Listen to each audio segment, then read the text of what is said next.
ya. Di sini kami dari kelompok 4. Sebelum kami mulai, mohon maaf, kami dari kelompok 3. Sebelum kami memulai presentasi kami, di sini tahu nggak sih teman-teman peribahasa yang mengatakan tak kenal maka tak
walaupun pada kenyataannya sebagian besar dongeng menggambarkan suatu kebenaran yang mengandung banyaknya pelajaran moral atau sindiran.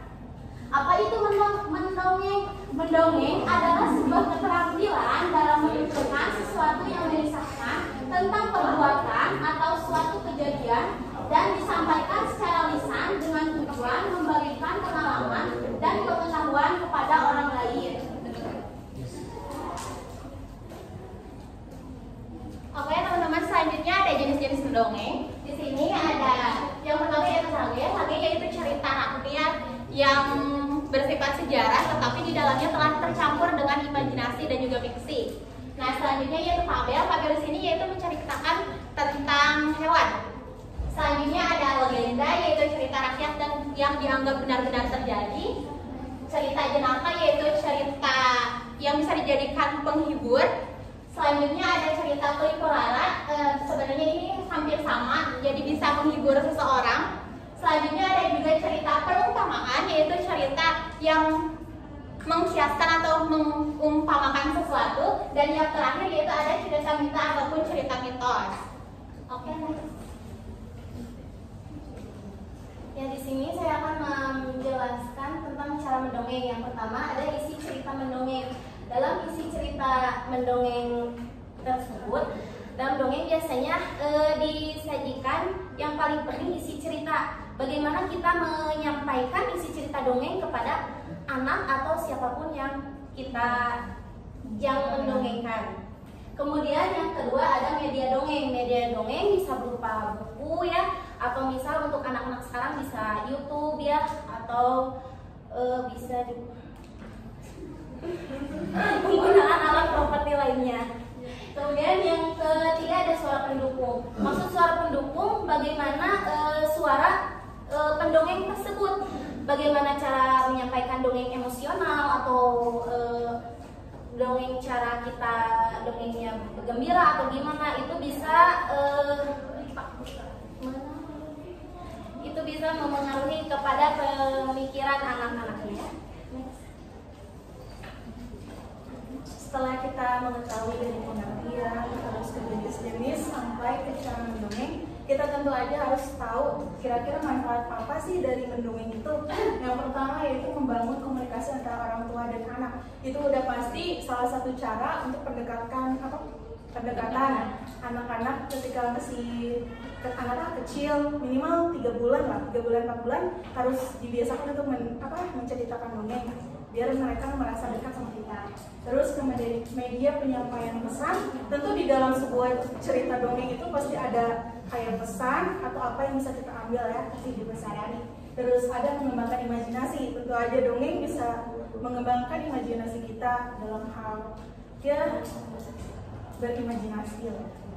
terus mengembangkan kecerdasan emosi, terus ada juga menumbuhkan minat membaca.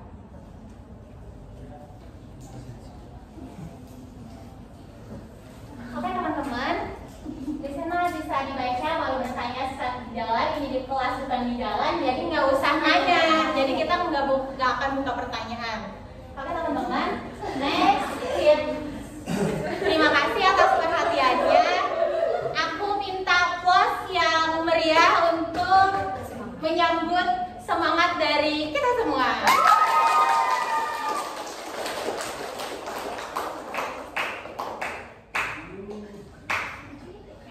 Ini bukan cerita Fadel ya, tapi Fadel.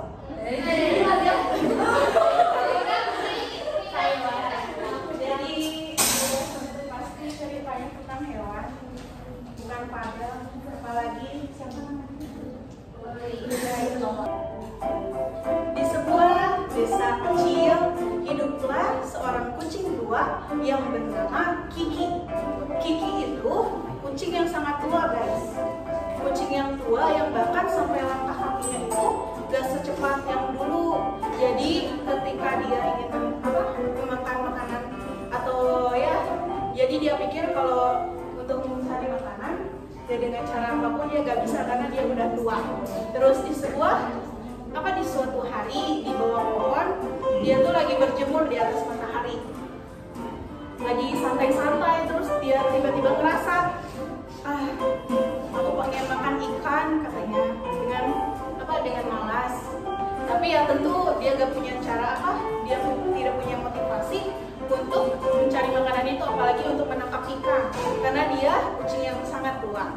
Terus setelahnya di sekitar sana, di dekat sana hiduplah tikus kecil yang bernama Tito. Tito itu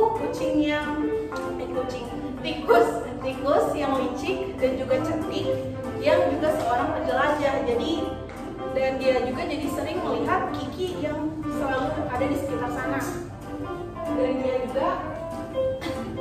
juga sering melihat Kiki, jadi dia memiliki ide cerdik. Kalau Kiki tidak bisa menangkap ikan, mengapa tidak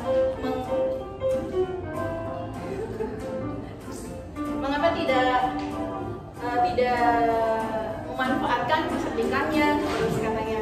Terus Tito setelahnya langsung mengambil Kiki yang tiduran di kanan.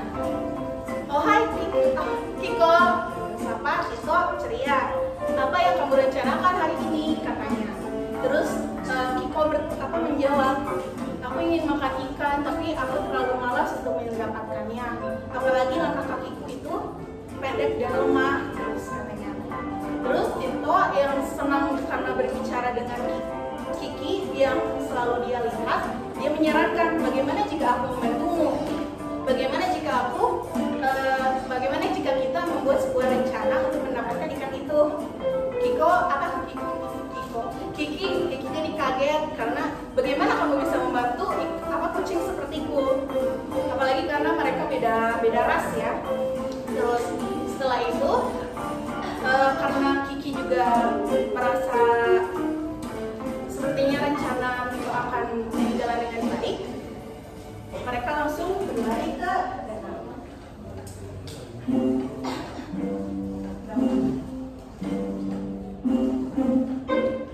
Nah, keduanya langsung berjalan ke danau dan Tito berjalan ke sisi danau, sedangkan Kiki tak jauh dari sisi danau juga. Terus Tito dengan cerdiknya menggoyangkan ekornya ke atas danau untuk menarik perhatian ikan-ikan agar naik ke atas. Nah, terus Tito mulai untuk memberi aba-aba kepada Kiki untuk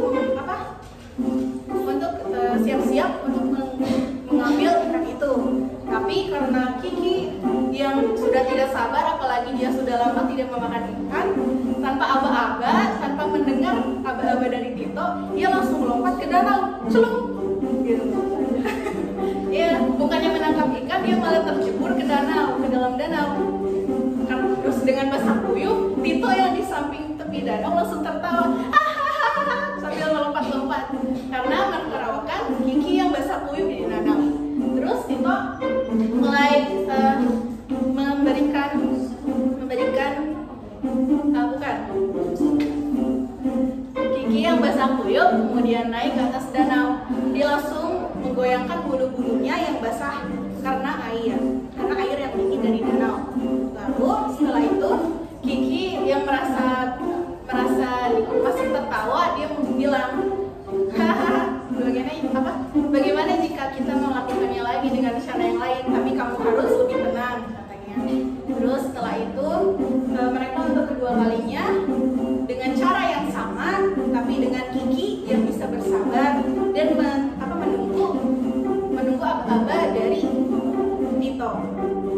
Langsung Tito menggoyang-goyangkan ekornya lagi yang tipis dan panjang itu, ekor tipis itu, menggoyang-goyangkan sampai ikan itu kembali lagi menampakkan ke atas danau, sampai dengan Kiki dengan cepat lalu menangkap ikan itu. Lalu mereka pun langsung bergembira. Kiki langsung senang karena sampai ya aku mendapatkan, ya akhirnya aku memakan ikan tersebut. Terima kasih Tito, katanya. Terus keduanya juga langsung berlari kembali ke lapangan hijau, ke bawah pohon dan menikmati ikan tersebut sama-sama. Kiki jadi mendapat pelajaran jika walaupun mereka berbeda ras, mereka bisa berpetualang dengan menarik. Ya, dengan menarik. Ya, sekian. Terima kasih, maaf jika banyak kesalahan. Wassalamualaikum warahmatullahi wabarakatuh.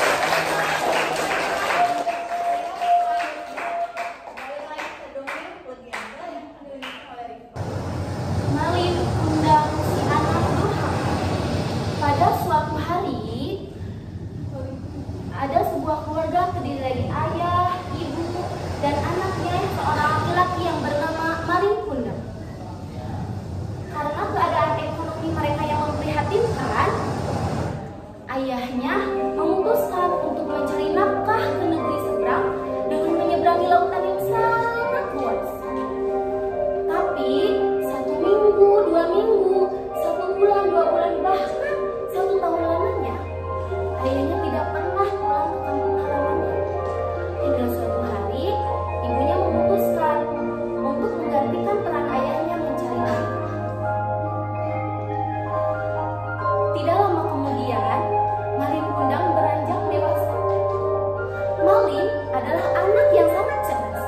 Ia sedikit nakal. Ia suka mengejar ayam, suka juga memukul ayam.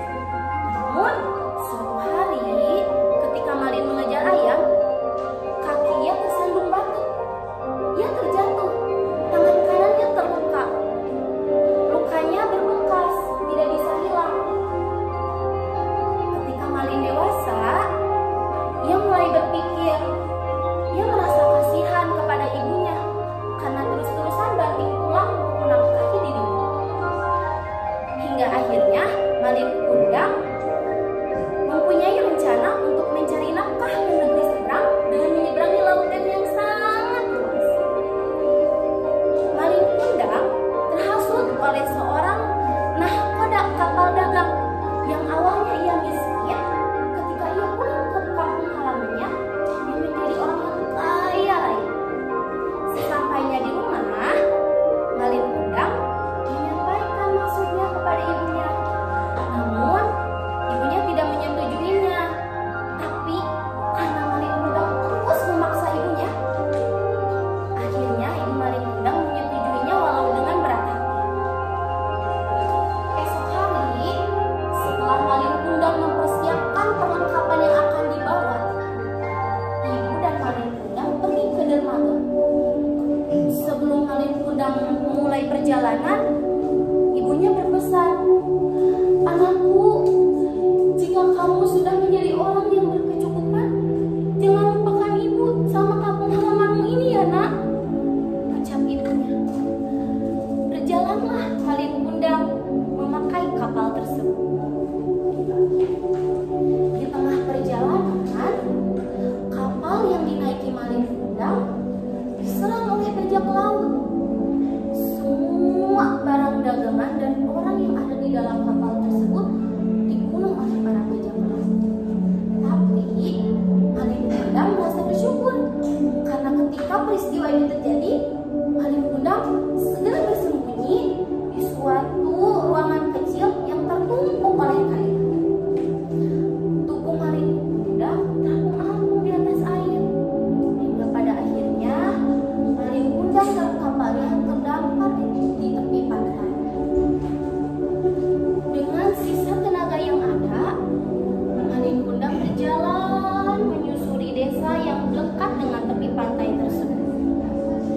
Di desa tersebut, Malin Kundang ditolong oleh masyarakat yang sebelumnya Malin Kundang telah menceritakan pengalaman yang telah ia lewati. Desa yang tempat Malin Kundang terdampar adalah desa yang sangat subur. Desa tersebut terkenal akan ketekunan, kegigihan penduduk mereka dalam bekerja. Dari Malin Kundang mendengar cerita penduduk desa tersebut, Malin Kundang tambah semangat untuk mencari nafkah. Berselang lama kemudian, Malin Kundang telah menjadi sosok yang kaya raya. Setelah Malin Kundang menjadi sosok yang kaya raya, ia memiliki banyak kapal dengan anak buah lebih dari 100 orang. Selain itu, setelah Malin Kundang menjadi orang yang kaya raya, ia meminang seorang gadis untuk menikahi istrinya. Berita Malin Kundang yang telah menjadi orang kaya raya dan telah menikah, beritanya sampai kepada ibunya di kampung halaman. Ibunya sangat bersyukur karena anaknya telah berhasil. Pada saat itu, ibunya setiap hari pergi ke dermaga menanti kepulangan Malin Kundang. Setelah Malin Kundang lama menikah, suatu hari Malin Kundang dan istrinya melakukan pelayaran dengan kapal yang besar dan dikawal oleh pengawalnya yang sangat banyak. Ibunya sedang menunggu di dermaga. Kemudian ibunya melihat ada satu kapal yang memasuki pelabuhan. Ibunya yakin kalau kapal tersebut adalah kapal Malin Kundang. Di kapal tersebut ada 2 orang yang berdiri di geladak kapal. Ibunya yakin bahwa itu Malin Kundang beserta istrinya. Ibunya mendekati kapal tersebut. Kemudian ibunya melihat di tangan kanan Malin Kundang terdapat bekas luka. Semakin yakin ibunya, itu anak saya. Terus semakin dekat, ibunya lari. Ibunya memeluk Malin Kundang. Malin Kundang, anakku, ini ibu. Kenapa kamu tidak mengirim kabar? Tapi kalian tahu apa yang terjadi? Malin Kundang melepaskan pelukan ibunya, mendorong ibunya hingga terjatuh.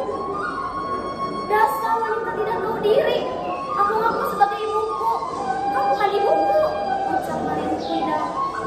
Ibunya merasa sakit hati. Setelah ibunya merasa sakit hati, kemarahan ibunya semakin menyebar. Istri Malin Kundang ucap, wanita itu ibumu?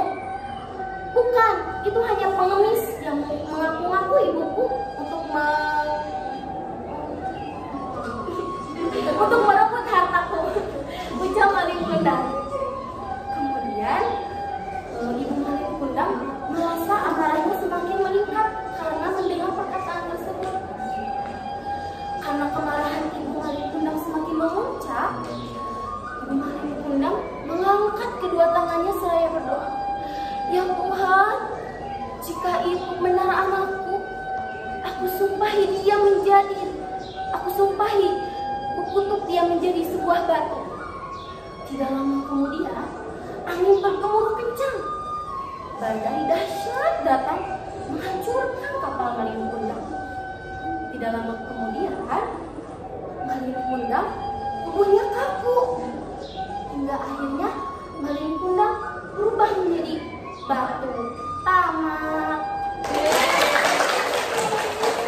Terusnya pesan moral dari dongeng yang saya sampaikan. kita sebagai anak teruslah berbakti kepada orang tua. Jika kita sudah berhasil sukses, janganlah lupakan pengorbanan orang tua karena orang tua yang merawat kita dari kecil. Terima kasih. Di sebuah desa di tepi hutan tinggallah seorang pemuda bernama Jaka Tarub. Jaka Tarub adalah pemuda yang sangat gigih dan juga amat tampan. Bahkan para gadis di desa itu banyak sekali yang menyenanginya.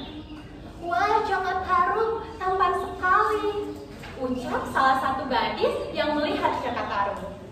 Pada suatu hari, Jaka Tarub sedang tidur, dan dalam tidurnya ia bermimpi memakan daging rusa. Sontak ia pun terbangun, lalu bergumam, sepertinya aku lapar. Kemudian Jaka Tarub pun memutuskan untuk berburu dan pergi ke hutan.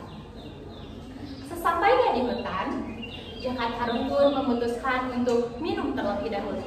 Kemudian ia menyusuri sungai dan dia kaget karena dia mendengar suara gadis di hutan. Hah? Suara gadis? Gadis mana yang berani pergi ke hutan seperti ini? Ucap Jaka Tarub. Kemudian dengan penasaran, Jaka Tarub pun menyusuri hutan. Dan betul saja, suara yang ia dengar berasal dari bidadari yang sedang mandi di sungai.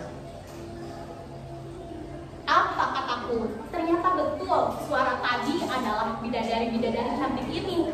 Alangkah bahagianya aku jika bisa menikahi salah satu dari ketujuh bidadari tersebut. Kemudian Jaka Tarub pun memikirkan bagaimana caranya supaya dia bisa menikah dengan salah satu dari ketujuh bidadari tersebut.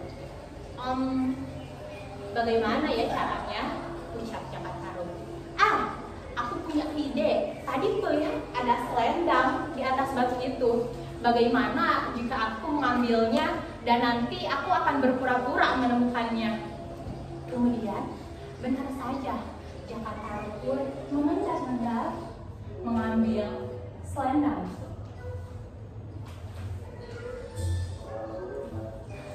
Sementara para bidadari hendak pulang ke kediaman. Hei Nawangwulan, sedang apa kau di sana? Ayo kita pulang, tanya salah satu dari bidadari itu. Ini, aku sedang mencari selendangku yang hilang. Padahal tadi aku simpan selendangnya persis di atas batu itu, sama seperti selendang milik kalian. Karena tanpa selendang itu bagaimana aku bisa pulang ke Kahyangan? Jawab Nawangwulan. Maaf Nawangwulan, kami tidak bisa menunggumu karena hari sudah mulai gelap, jawab temannya. Dengan sedih, Nawangwulan pun tidak bisa pulang bersama teman-temannya. Kemudian ia pun memutuskan untuk menyusuri jalan setapak. Kemudian sampailah ia di sebuah rumah, yakni rumah Jaka Tarub. Apa? Benar saja gadis itu mencari selendang ini, ucap Jaka Tarub. Kemudian Jaka Tarub pun menghampiri gadis tersebut. Wahai gadis cantik, siapakah dirimu? Aku lihat kau tampak sedih dan kebingungan, tanya Jaka Tarub. Kemudian gadis tersebut pun menjawab, hai pemuda, aku adalah Nawangwulan. Sesungguhnya aku adalah bidadari dari Kahyangan yang sedang mencari selendang. Karena tanpa selendang itu aku tidak bisa pulang ke Kahyangan. Jaka Tarub pun kaget, ternyata wanita tersebut adalah bidadari, dan bidadari tidak bisa menikah dengan manusia. Hai Nawangwulan, aku adalah Jaka. Bagaimana jika kau tinggal saja di sini bersamaku? Nawangwulan pun berpikir sejenak. Baiklah Jaka, aku akan tinggal bersamamu. Sungguh baik sekali dirimu. Kemudian mereka pun hidup beriringan dan Nawang pun menjadi istri dari Jaka Tarub. Dan mereka pun dikaruniai satu gadis mungil yang diberi nama Nawangsi. Tetapi ada yang mengganjal di hati Jaka Tarub karena lumbung padinya itu tidak pernah berkurang. Padahal setiap hari Nawang Wulan selalu beranak nasi. Aneh sekali, kenapa lumbungku tidak pernah berkurang, ucap Jaka Tarub. Kemudian pada suatu hari, Nawang Wulan hendak pergi ke sungai untuk mencuci. Dan dia pun berpesan kepada suaminya, "Wahai suamiku, aku akan ke sungai untuk mencuci. Jangan sekali-kali kau membuka tutup nasi yang sedang aku masak." "Baiklah istriku," jawab Jaka Tarub. Sepeninggal Nawang Wulan, Jaka Tarub pun dengan penasaran bergegas pergi ke dapur untuk membuka tutup nasi yang sedang dipasak oleh istrinya tadi. Alangkah terkejutnya dia ketika melihat bahwa di dalam kukusan nasi tersebut hanya ada 1 butir beras saja. "Hah? Apa? Hanya 1 butir beras saja? Pantas saja lumbungku tidak pernah berkurang," ucap Jaka Tarub. "Suamiku, kenapa engkau sampai melanggar pesanku? Kalau begitu, aku tidak akan bisa menggunakan kekuatanku lagi untuk menanak nasi." Kemudian mereka hidup sebagai manusia sewajarnya. Pada suatu hari, Nawang Wulan hendak pergi ke lumbung untuk membawa nasinya. Dan matanya tertuju pada satu benda yang tersimpan di tumpukan padi paling bawah. "Sepertinya aku kenal benda ini." Nawang pun mengambilnya. Dengan emosi ia berkata, "Ternyata selama ini suamiku lah yang telah membohongiku." Lalu ia pun bergegas menghampiri Jaka Tarub dan bertanya, "Hai Jaka, ternyata selama ini kau yang telah mengambil selendangku. Kalau begitu sekarang aku akan pulang ke kahyangan," ucap Nawang Wulan. "Maafkan aku istriku, tapi bagaimana dengan nasib anak kita Nawangsi?" jawab Nawang Wulan. "Walaupun aku sudah tidak menganggapmu lagi sebagai suamiku, tapi Nawangsi tetaplah anakku," ucap Nawang Wulan yang kemudian memakai selendangnya dan ia pun terbang pulang ke kahyangan. "Jangan tinggalkan aku istriku," teriak Jaka Tarub. Demikianlah Nawang Wulan pun pulang ke kahyangan meninggalkan suami dan juga anaknya Nawangsi. Oke teman-teman, jadi pesan moral yang dapat diambil dari dongeng tersebut yaitu ketika kita sedang menjalani sebuah kegiatan, maka dasarilah dengan kejujuran, karena tanpa kejujuran semuanya tidak akan berakhir dengan indah. Sekian, terima kasih.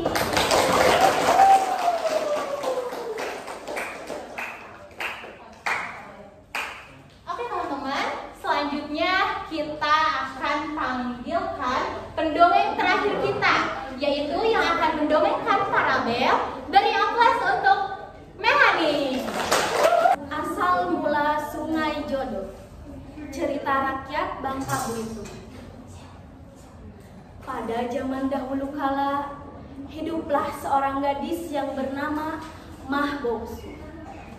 Ia adalah gadis yatim piatu yang tinggal sendirian. Sehari-hari, Mah Bongsu biasanya bekerja sebagai seorang pembantu di rumahnya Mah Pia. Mah Pia adalah perempuan yang sangat serakah. Ia juga mempunyai anak yang bernama Siti Mayang. Siti Mayang juga mempunyai sifat yang sangat serakah seperti ibunya. Pada suatu hari yang cerah, Mah Bongsu pergi bekerja ke rumahnya Mah Pia. Aku harus bersemangat hari ini. Pagi itu, Mah Bongsu memulai pekerjaannya dengan mencuci pakaian di sungai dekat rumahnya Mah Pia. Di sini aja deh mencucinya. Saat Mah Bongsu sedang mencuci pakaian, tiba-tiba datanglah ular yang melintas di depannya. "Ah, ular, tolong, jangan gigit aku, hai ular, tolong." Namun ternyata ular itu tidak menyerang Mah Bongsu, malah ular itu menari-nari di depannya.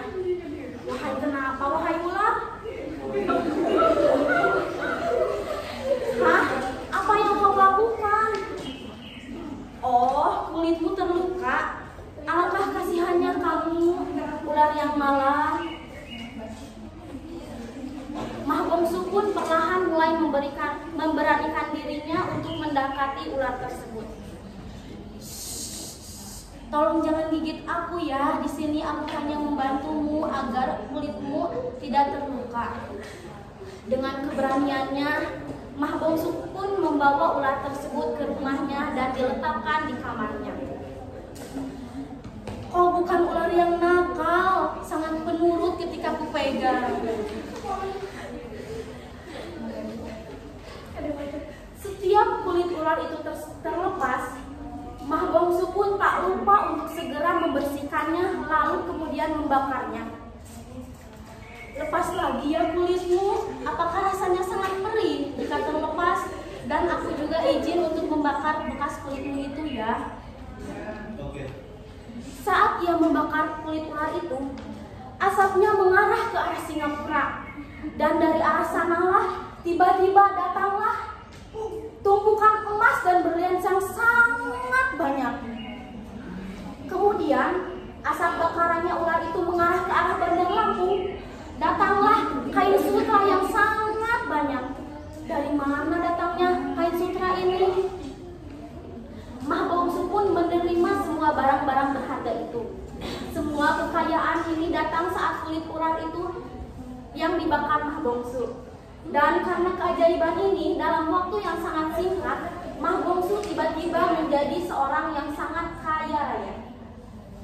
Wah, aku tidak menyangka akan berubah menjadi seperti ini. Bagaimana gadis itu bisa kaya secara tiba-tiba? Iya, aku juga penasaran. Dia sudah tidak punya orang tua, lalu kenapa tiba-tiba mendapatkan banyak harta? Dari manakah dia dapat semua harta, dapat semua itu? Dari manakah dia mendapatkan semua itu? Ada penduduk sekitarnya. Namun, di sisi lain, Mah Bongsu adalah seorang yang sangat dermawan. Dengan kekayaannya yang melimpah, Mah Bongsu tidak segan untuk membantu sekitarnya. Terimalah ini, Nek. Tapi ini jumlahnya sangat banyak, cu. Tak apa, Nek. Kebetulan saja aku punya sedikit bahan makanannya untuk kalian dan juga keluarga. Wah, alangkah baiknya kamu, Mah Bongsu. Terima kasih banyak, ya, Nak. Dengan senang hati, kata Mah Bongsu. Tentu, kabar mengenai kekayaan Mah Bongsu diketahui oleh Mah Pia dan Siti Mayang. Aku sepertinya tahu kenapa si Bongsu itu memilih tidak bekerja. Ya memang kenapa? Dia baru-baru ini mendadak menjadi orang kaya di kampung ini, Bu. Memang aneh sekali. Setelah mengetahui fakta yang baru saja terjadi, Mah Pia dan Siti Mayang pun mulai mencari tahu mengenal asal muasal kekayaan Mah Bongsu. Kita harus mencari tahu apa yang membuat si gadis kampung itu menjadi kaya mendadak. Ya, Bu, ayo kita temui dia, Bu. Setelah berhasil mendapat kesempatan untuk mengintai Mah Bongsu, Mah Pia dan Siti Mayang pada akhirnya mereka berhasil mengetahui asal muasal kekayaan Mah Bongsu yang secara tiba-tiba. Ternyata hasil kekayaan yang datang hanya dengan membakar kulit ular saja. Kita juga pasti bisa melakukannya. Benar, Bu, mari kita cari ular yang akan melepas kulitnya. Hingga pada suatu hari, Mah Pia dan Siti Mayang memulai langkah pertamanya dengan mencari ular di sekitar pekarangan mereka. Di mana ya? Tumben sekali tidak ada ular di sekitar ini. Pada saat kita harus cari pelan-pelan, Bu, jangan sampai membuat ularnya pergi. Akhirnya, setelah mencari sekian lamanya, Mah Pia dan Siti Mayang berhasil menemukan seekor ular yang berbisa yang segera merangkap untuk dibawa pulang ke rumah mereka. Itu dia, Bu, ayo cepat bawa ke rumah. Asik, kita akan menjadi kaya. Sesamanya mereka di rumah, Mah Pia melepaskan ular berbisa itu di kamar Siti Mayang. Dia menganggap jika ular yang mereka bawa itu akan membawa keajaiban yang pasti mendatangkan kekayaan yang melimpah. Sebentar lagi kita akan menjadi kaya raya seperti Mah Bongsu, Ibu. Ya, kita pasti akan yang lebih kaya. Namun, ibu dan anak itu harus bernasib malang karena ular yang mereka tangkap bukanlah seekor ular yang ajaib. seperti yang ditemukan oleh Mah Bongsu. Tetapi dengan tiba-tiba ular berbisa itu malah menggigit Mayang yang tidak menyadari sekitarnya. "Ah, ibu, tolong ibu, sakit ibu!" Bisa di dalam ular itu seketika masuk dengan cepat dari bagian yang digigit ular itu, yang mulai menyebar ke dalam tubuh Siti Mayang. "Anakku Siti Mayang, bangunlah nak, bangunlah. Ternyata selama ini dia bukan ular keberuntungan, tetapi ular malapetaka." Sementara itu, saat ini ular yang dirawat Mah Bongsu akhirnya telah sembuh sekian lama. "Wah, seluruh lukamu sudah sembuh. Kau sekarang bisa beraktivitas dengan kedepannya." Saat Mah Bongsu akan memberikan ular tersebut makan, seperti yang biasanya ia lakukan, tiba-tiba ular itu mulai berbicara yang membuat Mah Bongsu terpaku. "Mah Bongsu, terima kasih banyak karena sudah merawatku sampai sekarang, dan sekarang sudah saatnya aku melamarmu menjadi istriku." Mendengar suara dari mulut ular itu segera membuat Mah Bongsu pun menjauh dan tercengang dengan kejadian begitu cepat. "Apakah kau baru saja berbicara, wahai ular? Bagaimana bisa?" Seketika ular itu dengan cepat berubah wujud menjadi seorang pemuda yang gagah dan tampan. Sementara itu, kulit ularnya berubah menjadi sebuah rumah megah dan indah. Di depannya sekarang baru saja terjadi keajaiban untuk kesekian kalinya. Walaupun pada awalnya ia bingung dengan yang terjadi, dengan tulus Mah Bongsu pun menerima lamarannya, sehingga pada akhirnya Mah Bongsu serta suaminya itu berakhir dengan hidup bahagia. Konon katanya tempat kejadian tersebut dinamakan oleh warga setempat dengan nama Desa Tiban, yang berarti rezeki, sedangkan sungai yang tempat Mah Bongsu menemukan pemuda tersebut dinamakan Sungai Jodoh, yang dipercayai sebagai tempat di mana kita bisa bertemu dengan jodoh kita. Dan pesan yang dapat kita petik dalam cerita ini adalah di mana kita jangan menjadi orang yang sombong dan takabur pada kesenangan dunia.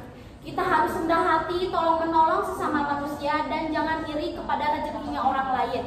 Dan kita bisa lihat jodoh datang secara tiba-tiba, karena jodoh, rezeki, dan maut sudah diatur yang di atas. Oke teman-teman semua, karena semua pendongeng telah menampilkan dongengnya yang sangat keren, yang sangat keren, maka dari itu sekian dari kami pamit undur diri.